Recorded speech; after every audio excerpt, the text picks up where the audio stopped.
शेख शफी अहमद है। मैं government degree college पालवंचा में हिंदी अध्यापक हूँ और हमारा जिला भद्राद्री कोत्तागुड़म। मैं आज तीसरे सेमेस्टर के बच्चों को कबीर के दोहे पढ़ाने जा रहा हूँ। तीसरे सेमेस्टर के बच्चों को कबीर के दोहे पढ़ाने जा रहा हूँ। कल हम कबीर का कवि परिचय सीख लिए, आज कबीर के दोहों के बारे में समझाऊंगा। राम नाम के पठन तरई देवों को कछु नाही। राम नाम के पठन तरई देवों को कछु नाही। क्या ले गुरु संतोखियो हौस रखी मन माही। क्या लय गुरु संतोखियों हौस रखी मन माही। इस दोहों में कबीरदास जी कहते हैं, राम नाम की तुलना किसी से भी नहीं किया जा सकती। राम नाम की तुलना किसी से भी नहीं किया जा सकती। राम नाम के बराबर इस संसार में, इस दुनिया में कोई दूसरी चीज ही नहीं हो सकती। गुरु के द्वारा ही हम भगवान तक पहुंच सकते हैं, अर्थात गुरु ही हमें ईश्वर तक पहुंचाने का मार्ग दिखा सकते हैं। अगर हमें गुरु नहीं मिले तो परमात्मा से मिलने की इच्छा हमारे मन में ही रह जाएगी। इस दोहे में कवि कहते हैं, राम नाम पठन तरई देखे कौ कछु नाही। राम नाम के बराबर इस दुनिया में, राम नाम से तुलना इस दुनिया में, इस संसार में किसी से भी नहीं हो सकती। ऐसे राम को पाने के लिए हमें गुरु की जरूरत है। अगर गुरु नहीं मिला तो हम राम को नहीं पा सकते। इसीलिए हम गुरु के जरिए ही परमात्मा को पा सकते हैं। इस दोहे में राम नाम को, यह राम भक्त कहलाते हुए गुरु को भी शीर्ष पर बिठाकर रखा कबीरदास ने। गुरु कुम्हार है, गुरु कुम्हार शिष्य कुंभ है। गुरु कुम्हार शिष्य कुंभ है। गड़ी गड़ी काढ़ई खोटा, गड़ी गड़ी काढ़ई खोटा। गुरु कुम्हार शिष्य कुंभ है, गड़ी गड़ी काढ़ई खोटा। अंतर हाय संसार दो, अंतर हाय संसार दो। बाहर बाहे छोटा।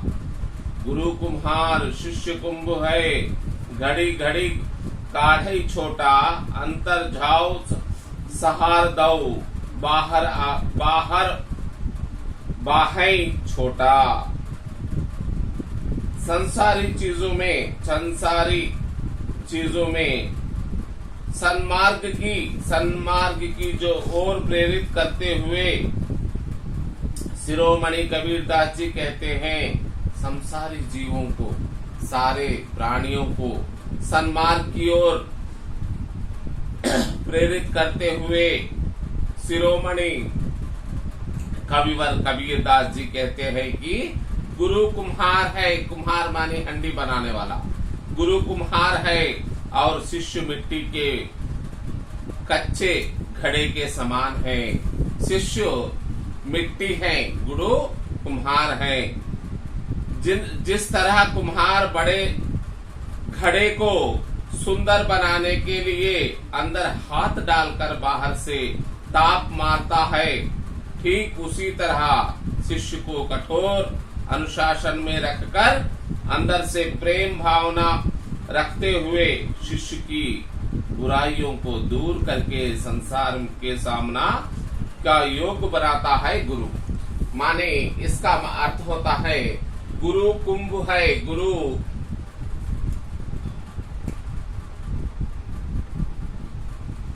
कुम्हार है। कुंभ का मतलब हांडी बनाने वाला कुम्हार है।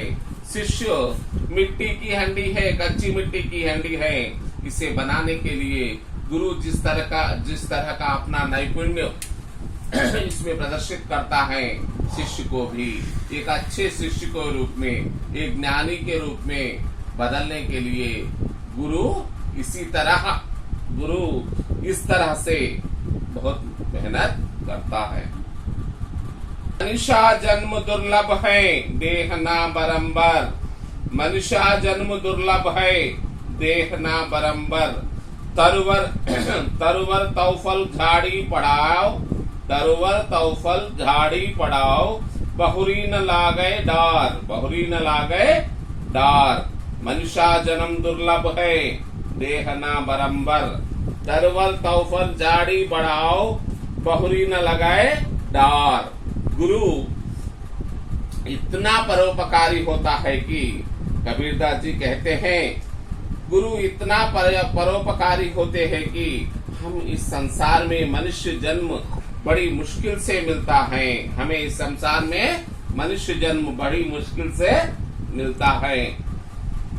यह शरीर मनुष्य को दोबारा नहीं मिलता है, यह शरीर मनुष्य को दोबारा नहीं मिलता। जिस तरह से फल झड़े गए तो, वृक्ष से फल झड़े गए तो, फल पककर झड़ गए तो फिर झाड़ को नहीं लगते। पत्ता जब पककर झड़ गया तो फिर झाड़ को नहीं लगता। उसी तरह मनुष्य भी बूढ़ा हो गया तो, मनुष्य तो भी मृत्यु हो गया तो फिर जीवित नहीं होता। इसीलिए मनुष्य का जन्म बिल्कुल दुर्लभ है। मनुष्य का जन्म दोबारा नहीं मिलता। इसीलिए जीवित रहते ही सकार्य, अच्छे कार्य, समाजोपकारी कार्य करना चाहिए।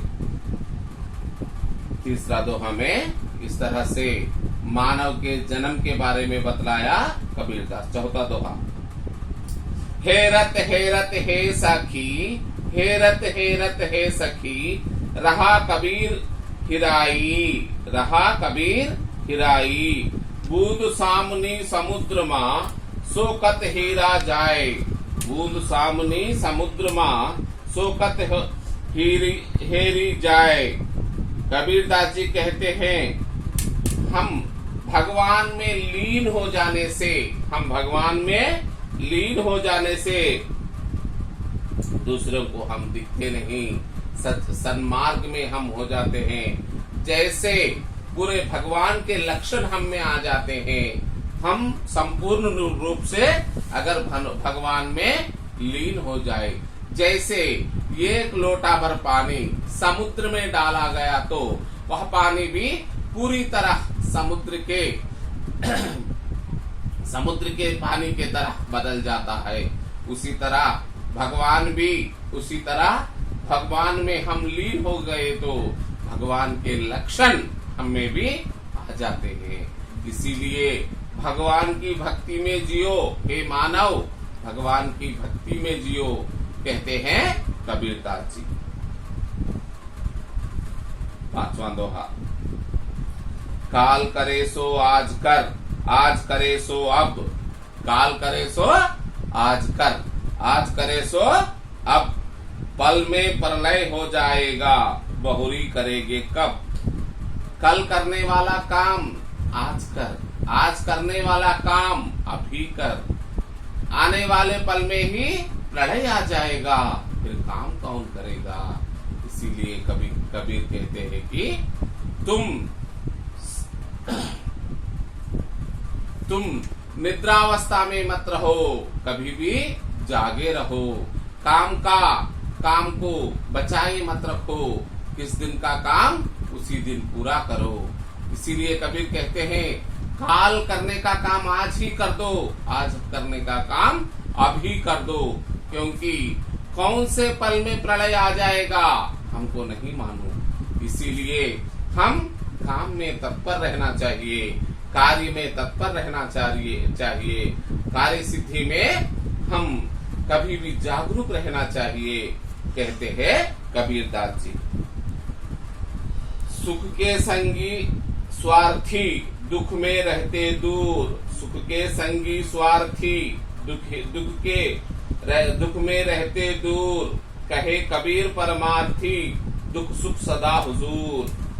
सुख में संगी स्वार्थी, दुख में रहते दूर।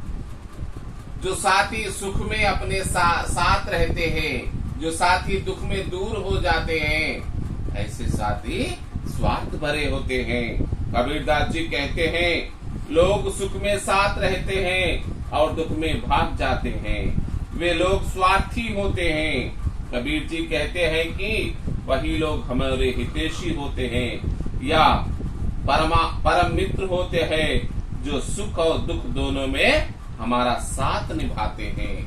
सुख और दुख दोनों में भी हमारा साथ निभाने वाले ही अपने परम मित्र होते हैं। अर्थात सुख में साथ देने वाले मित्र छूटे तथा फरेबी होते हैं। ऐसे मित्रों से हमें बचकर रहना चाहिए।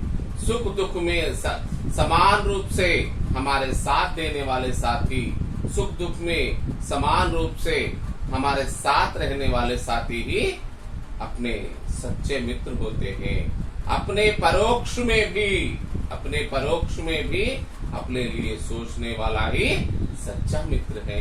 प्रत्यक्ष में नहीं, प्रत्यक्ष में मुख स्थिति के लिए अपने सामने अपने बारे में सोचता है, लेकिन यह सच नहीं, यह अच्छा नहीं। अपने परोक्ष में भी अपने बारे में सोचने वाला ही सच्चा मित्र है। सुख के संगी स्वार्थी, दुख में रहते दूर। कहाँ कबीर परमार्थी, दुख सुख सदा हुजूर। सरवर तरवर संत जन, सरवर तरवर संत जन। चौवा बरसे मोए, सरवर तरवर संत जन। चौवा बरसे में, परमारथ के कारणे चारों बारी देह। कबीरदास ने अपने दो लाइनों के वाक्यों में सारा संसार का विषय लाकर भर दिया। बहुत समाज के हितों के बारे में लाकर भर दिया। कबीरदास जी कहते हैं, सरोवर, पेड़, संत जन और चौथा मेघ। सरोवर, संत, पेड़ और मेघ, ये चारों परोपकार के लिए ही रूप धारण करते हैं। जैसे सरोवर पानी देने के लिए, पेड़ फल देने के लिए, संत जन दूसरों को त्याग देने के लिए, चौथा मेघ बरसने के लिए। ये चारों भी अब परोपकार के लिए ही पैदा होते हैं, अर्थात दूसरों की भलाई के लिए ही पैदा हुए हैं।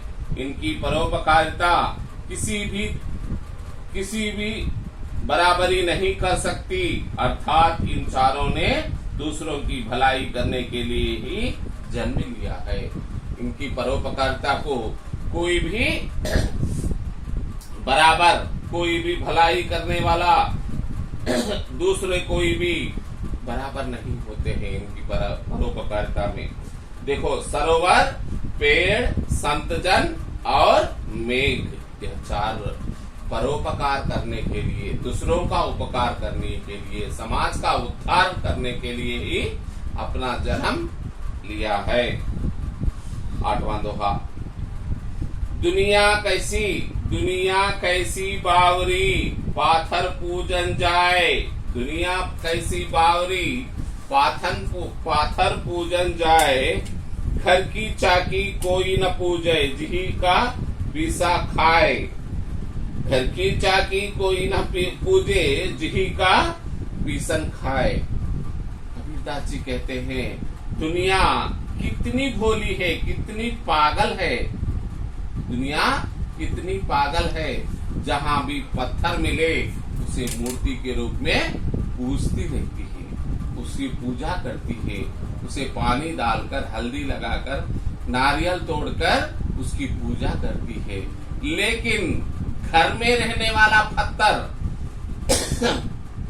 चक्की का पत्थर जो आटा पीस कर हमें देता है, उसकी पूजा हम नहीं करते। जंगल में मिलने वाले साफ सुथरा कोई भी काम न करने वाले पत्थर को हम पूजते रहते हैं। इसीलिए कबीरदास जी कहते हैं, दुनिया कितनी पागल है, दुनिया कितनी पागल है, हम पत्थरों को पूजते हैं लेकिन घर में रहने वाले चकी को नहीं पूजते। इसी तरह मानव भगवान को ढूंढने के लिए मंदिर जाता है, मस्जिद जाता है, गुरुद्वारा जाता है, ईसा मसीह को जाता है, चर्च को जाता है, लेकिन भगवान अपने अंदर झांक कर देखे तो मानव को अपने अंदर मिलता है भगवान। 9वां दोहा। जिही घाटी जिही घटी प्रीति न प्रेम रस, जिही घटी प्रीति न प्रेम रस, उनी रसना नहीं राम। दे नर इस संसार में उपजी पाए बेकाम। जिही घटी प्रीति न प्रेम रस, पुनि रसन नहीं राम। दे नर इस संसार में उपजी पाए बेकाम। कबीर जी कहते हैं, कबीरदास जी कहते हैं, जिस मुंह में प्यार नहीं होता, प्रेम नहीं होता, वह हृदय राम का निवास नहीं होता। जिस हृदय में प्यार नहीं होता, जिस हृदय में प्रेम नहीं होता, उस हृदय में राम का निवास नहीं होता, भगवान का निवास नहीं होता। वे मनुष्य इस संसार में निरर्थक पैदा हुए हैं, अर्थात जो मनुष्य राम का नाम नहीं जपता उसका जन्म लेना ही बेकार है। जिसके हृदय में, जिसके मुंह में, जिसके दिल में प्यार प्रेम नहीं होता, उसके दिल में राम का निवास नहीं होता। वह मनुष्य का जन्म निरर्थक हो जाता है। यह मनुष्य का जन्म निरर्थक हो जाता है। इसीलिए जो मनुष्य के दिल में प्यार प्रेम रहता है वही राम बस जाता है। यह कबीर जी कहते हैं। 10वां दोहा। सीलवंत सबसे बढ़ा, सीलवंत सबसे बढ़ा, सब स्त्रियों का खान, सब रत्नों का खान। सीलवंत सबसे बढ़ा, सब रत्नों का खान। 3 लोक की संपदा रखी सील में जान। 3 लोक की संपदा रखी सील में जान। मानव जीवन में शांत और शीतलता सबसे बड़ा गुण होना चाहिए। मानव जीवन में शांत और शीतलता का सबसे बड़ा गुण होना चाहिए, क्योंकि यही सब रत्नों का खजाना है। मानव जीवन में शांत और शीतलता, सुख, प्रशांतता ही रत्नों का खजाना है। अर्थात यह दुनिया में रत्नों से सबसे महंगा रत्न है। यह दुनिया में शांति और सुख, प्रशांतता ही सब रत्नों से भी बड़ा रत्न है। जिस मध्य के जीवन में शीतलता, जिस मनुष्य के जीवन में शीतलता और प्रेम है, उसके पास तीनों लोक की संपत्ति है। शीतलता और प्रेम रहने वाले मनुष्य के जीवन में तीनों लोक की संपत्ति है। इस तरह से कबीरदास अपने 10 दोहों में भी नीति पूर्वक, धर्म पूर्वक मानव के उपयोग में आने वाले, समाज सुधार करने वाले दोहों को लिखा है।